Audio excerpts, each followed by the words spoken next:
Karena ada risiko. Risikonya kalau kita patok harga setinggi mungkin, properti kita bisa tidak terjual dalam waktu dekat. Ya, yang rugi juga nanti kita sendiri.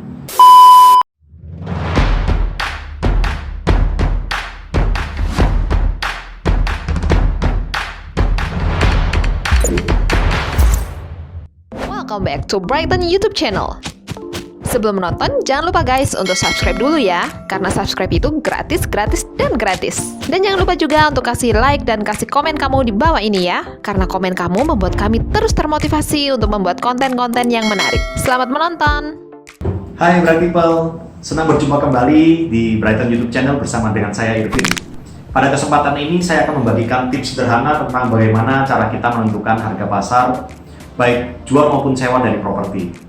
Menarik sekali ketika kita berbicara mengenai harga jual maupun sewa sebuah properti gitu ya, terutama properti kita gitu ya.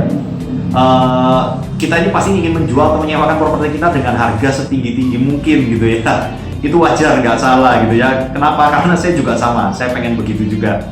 Nah, tapi problemnya kita tidak bisa melakukan hal itu seenak hati kita. Kenapa? Karena ada risiko.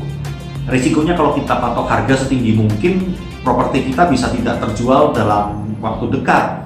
Ya, yang rugi juga nanti kita sendiri. Nah, ada baiknya kita menentukan harga yang sesuai. Gimana caranya? Cara paling sederhana untuk kita mengetahui harga pasar adalah melalui pendekatan pasar.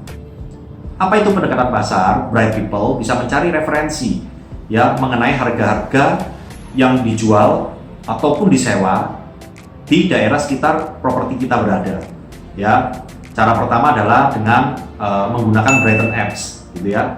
Apa itu Brighton Apps? Brighton Apps itu adalah aplikasi yang dimiliki oleh Brighton Real Estate, yang di dalamnya terdapat lebih dari 100.000 properti yang bisa kita jadikan referensi.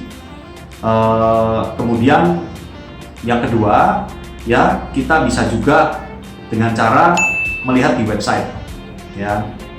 Saat ini kan banyak banget ya portal-portal properti atau website-website yang memuat tentang jual atau sewa properti. Nah, Bright People bisa search aja di Google ya, maka Bright People akan menemukan ya harga-harga properti yang dijual atau disewa. Nah, ini bisa dijadikan referensi juga, gitu. Kemudian berikutnya Bright People juga bisa keliling di daerah sekitar properti kita berada. Ya, Bright People bisa calling satu-satu tuh ya, rumah yang dijual, yang ini harganya berapa, yang ini disewakan berapa gitu ya. Nah, dari beberapa hal yang kita sudah lakukan tadi, kita akan menemukan kira-kira range-nya itu berapa sih gitu ya, mau dijual berapa sih.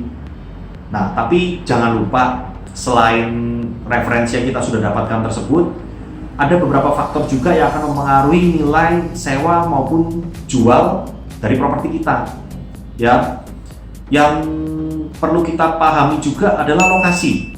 Nah, lokasi ini juga mempengaruhi harga jual dan sewa. Sebagai contoh begini ya, sebuah properti yang terletak di jalan boulevard atau jalan raya, itu pasti harganya lebih mahal atau lebih tinggi dari properti yang tidak berada di jalan boulevard. Ya, nah itu contohnya seperti itu. Nah, juga lokasi yang dekat dengan mall, harganya pasti lebih tinggi daripada lokasi yang tidak berada dekat dengan mall. Oke. Kemudian yang berikutnya yang kita harus pertimbangkan selain lokasi adalah spesifikasi bangunan kita. Ya.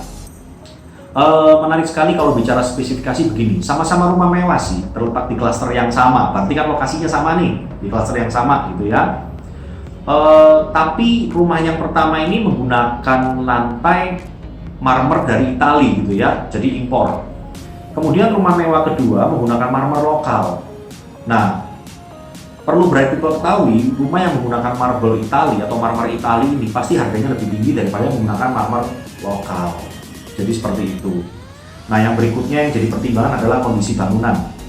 Kondisi bangunan yang siap huni, ya, ini pasti lebih tinggi harganya daripada kondisi bangunan yang perlu direnovasi. Kita perhatikan ini juga. Kemudian yang berikutnya perlu diperhatikan adalah desainnya, gitu ya. Nah, ketika Bright People memiliki properti ya yang didesain oleh desainer terkenal atau arsitek terkenal, ini pasti mempunyai added value ya. dan ini harganya pasti lebih tinggi daripada bangunan yang generik. Apa itu bangunan generik?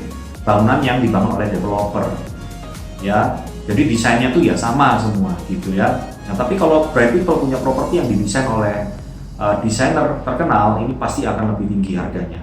Oke. Nah, yang terakhir berikutnya, teman-teman harus memperhatikan juga mengenai furniture yang berada di dalamnya. Jika teman-teman menjual properti atau menyewakan properti dengan furniture yang ada di dalamnya gitu ya, ini pasti harganya lebih tinggi. Karena kan diperhitungkan juga dong isi furniture-nya ya, dibandingkan harga rumah yang kosongan, ini pasti lebih murah. Nah, jadi jangan lupa ya, beberapa faktor itu Bright People juga harus pertimbangkan. Ya, tapi sebenarnya cara paling mudah untuk kita menentukan harga jual ya atau menyewakan properti kita, Bright People bisa titip saja ke agen properti terdekat. Ya, dalam hal ini Bright People bisa kontak kantor Brighton terdekat di kota-kota Anda ya. Jangan khawatir karena agent-agent Brighton ini adalah agent-agent yang well trained gitu ya, mereka sudah mengikuti pelatihan ya. Bright People bisa kontak, mereka akan memberikan servis yang terbaik. Jadi sekian dari saya, sampai jumpa lagi di video Brighton Real Estate YouTube berikutnya. Salam sukses, Brighton bringing dreams beyond.